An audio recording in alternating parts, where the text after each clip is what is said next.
श्री स्वामी समर्थ. काही दिवसापूर्वी मी एक यूट्यूबला छोटा व्हिडिओ टाकलेला होता की हा जो बुके आहे, ही जी फुलं आहे ती मला अभिंनी दिली होती आणि ह्याचे छोटे छोटे गुच्छ करून मी हॉलमध्ये ठेवले होते. पण आता ते खराब झालेत आणि अभि जाताना सकाळी मला बोलले की आता ते फेकून दे, त्याच्यावर छोटे छोटे माशा बसायला लागल्यात.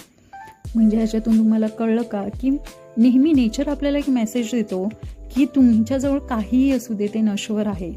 म्हणजे आपलं सौंदर्य असू दे, ही झाडं फुलं असू देत, आपल्याजवळचा पैसा अडका, रुतबा, सगळ्या गोष्टी नश्वर आहेत.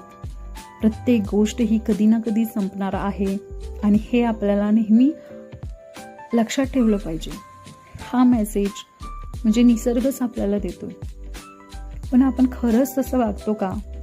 काही लोकांना पैशाचा, श्रीमंतीचा, सौंदर्याचा खूप गर्व असतो, पण त्यांना हे लक्षात नाही आहे की कधी ना कधी सौंदर्य संपणार आहे, कधी ना कधी पैसा संपणार आहे. किंवा जरी एखादा माणूस कितीही पैसा कमवून जाऊ दे, जेव्हा तो वरती जातो तेव्हा रिकामी हातानेच जाणार आहे. म्हणून सिकंदराने सांगितलं होतं की मी मेल्यानंतर माझे दोन्ही हात वरती ठेवा, जेणेकरून ह्या जगाला मेसेज मिळेल की माणूस हा रिकामी हातानेच येतो आणि जाताना पण त्याला रिकामी हातानेच जायचंय.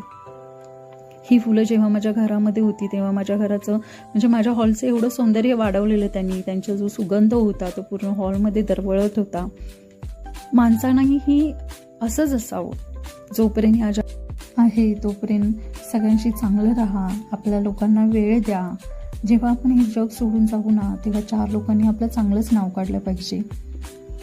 आणि काही लोकांना वाटतं की काही लोक आमच्यावर जळतात, सक्सेसवर जळतात, पण खरं सांगू का, लोकांना ह्या गोष्टीशी घेणं देणं नाहीच आहे.